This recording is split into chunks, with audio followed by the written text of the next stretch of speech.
Hey guys, welcome back on the channel. Fabrizio Romano here as always to keep you posted on the transfer market. Today guys, as usual, many updates, many news, many stories every single day. I remind you to be part of the family here on YouTube. Every single day you have the opportunity to get all the informations, even during the World Cup. And so let's jump into it together and let's start talking about the breaking news from the morning in Europe, late night in the US, after a crazy World Cup day, especially with Portugal winning the game against Croatia in a crazy ending of the match.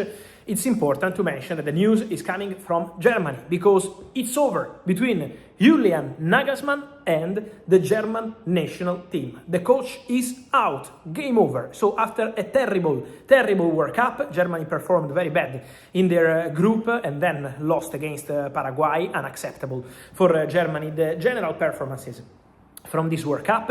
Julian Nagelsmann, after the defeat against Paraguay, went public and said, I would like to stay, I would like to continue, I would like to build my own project also for the next years, and so Nations League, Euros, and let's see what happens after. But the answer from the federation has been completely different. Nagelsmann and Germany part ways with immediate effect.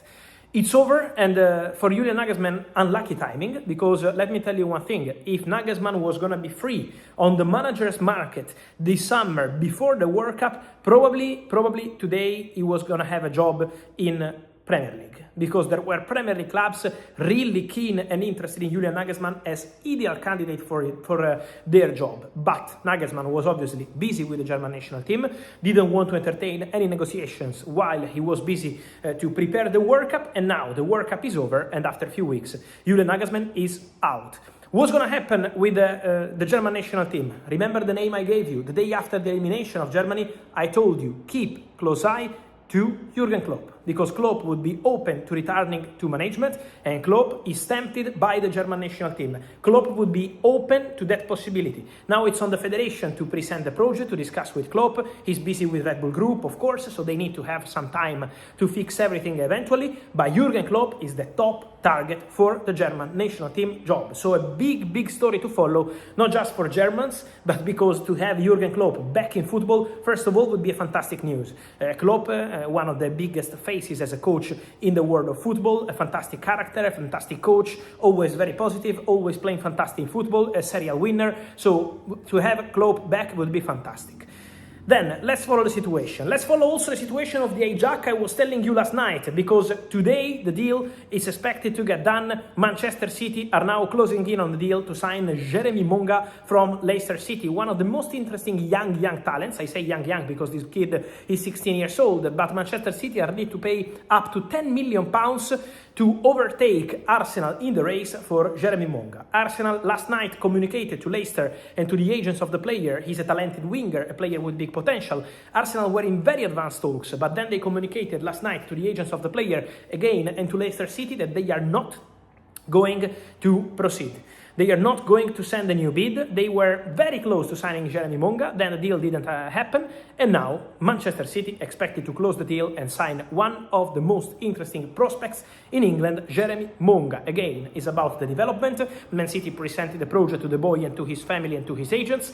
Maresca heavily involved in this deal, because Enzo Maresca was presenting himself how he would see Jeremy Monga in Manchester City in few years. Obviously, there are some steps of development, but they really believe in the player, and so Jeremy Monga to Manchester City expected to be. And here we go quite soon, any moment, maybe while you're watching this video.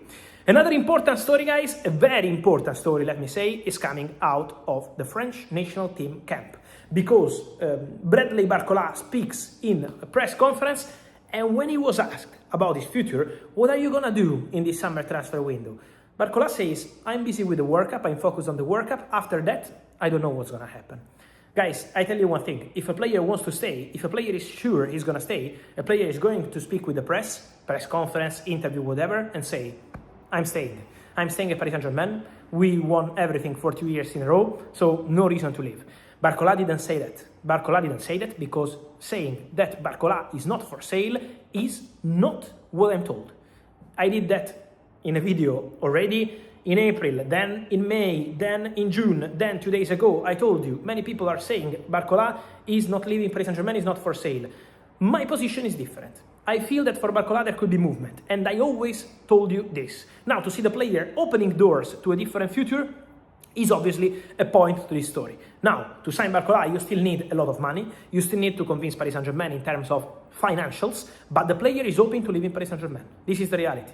The new contract was already in mind 1 year ago, summer 2025, but there was no agreement over the last 10 months between Paris Saint-Germain, Barcola and his agents, and it means that in case of big proposal, there could be movement. Then, again, it has to be a big proposal. So it's on Liverpool, for example. Liverpool have Barcola on top of their list, so Barcola is always on Liverpool list. I told you this for months. I always told you, don't forget Barcola, don't forget Barcola, don't forget Barcola, and now here we are, with Barcola as a serious target for Liverpool. But, obviously, depends financially what they can do in order to reach an agreement with Paris Saint-Germain. So we have to keep close eye to Barcola and Liverpool. And also, for Arsenal, many of you ask me, could be a target for Arsenal. For Arsenal, the number one target remains Morgan Rogers. If they can reach an agreement with Aston Villa, they will sign Morgan Rogers. If they can't, Barcola could be an option. But in this moment, I feel Morgan Rogers is the most serious candidate to become the new winger for Mikel Arteta, also because Arsenal made good progress on player side recently.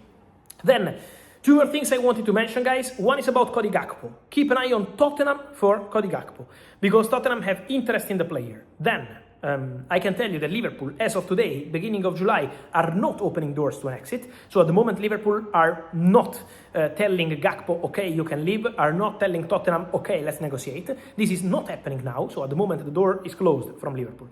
But we have to see later on this summer, in case Tottenham really open talks by sending a proposal. At the moment, it's an interest.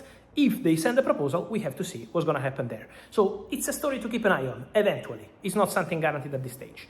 And then, important to mention also the quotes of Javier Pastore, the agent of Enzo Fernandez, the former midfielder, El Flaco. Javier Pastore speaks about Enzo Fernandez and mentions several times in several interviews that there is a possibility for him to explore a move away from Chelsea. He mentioned also Real Madrid interest, but guys, on Real Madrid, I know, obviously there are quotes from the agent, and you can take the quotes, he can say anything. But from what I'm told, Real Madrid consider Enzo Fernandez one among 5 options in midfield, first point. Second point, 0 contacts with Chelsea so far, so club to club has not even started yet. So forget the Cucurella fast deal, because club to club has not started even yet. And third point, this story at the moment depends on exits. So Real Madrid to sign a new midfielder, and could be Enzo, as could be one of the other 4 they are considering, in this case, depends on exit. A player has to leave, and let's see who, because Ceballos already left, Nico Paz left, but I mean probably among those players who are part of the rotation in Jose Mourinho's mind, so part of the squad. In that case, who Real Madrid decide to pick. So this is the sense of the story. Guys, on this and much more, let me know your opinion here in comments. Remember to like this video, turn on the notification bell, subscribe to the channel. See you soon. Ciao.